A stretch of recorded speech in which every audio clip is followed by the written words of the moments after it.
top. It is Tom Liberatore's 250th game. A bit of a cult figure, a hero at the Western Bulldogs. And it got us thinking we might go into the archives and look at our top 5 cult heroes of all time. And we're going to kick things off with the big Q, the Q stick, Josh. Hard to leave out Quinton Lynch. Absolutely not. This is Quinton Lynch at his absolute best, the glove. So this crowd would erupt when he was anywhere within 70 metres and he whips off the glove. Have a look at him there. That means he's going for goal. Doesn't matter if he's 70 out.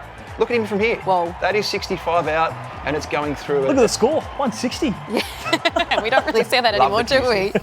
Coming in at 4, it is Jake King, a.k.a. the Push-Up King. Getting some air there, Chad. How good is that? I mean, the push-up king, I love the guys who would bring energy, and he was one of the guys with the best at it. I mean, look at that mark that he almost took there. And he's one of the guys that just was like a real personality of the league at his time. And like I said, the push-up king, how many push-ups can he do? No one ever knows. It's over 100, but he was a good player to watch. Coming in at number 3, it's Danny Southern. And look at that rude rat's tail there, Josh. I can't imagine you really sporting one of those hairdos. No, but I was a massive Danny Southern fan.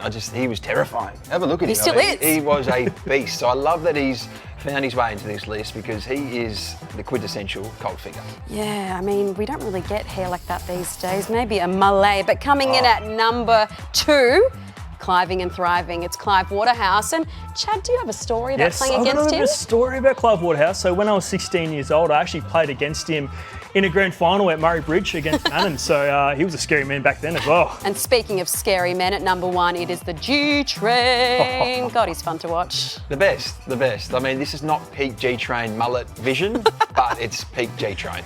I loved him. What I loved about him the most is that whenever he got a mark outside 50, he'd use the umpire as a screen and he'd just run around and kick bomber from 50. But geez, I loved him. Great craftsmanship. I loved him. He was a great player to watch. So they're the top 5 cult figures in the game. If you think we've missed one, hit us up because it was hard, wasn't it, to narrow it down to just 5.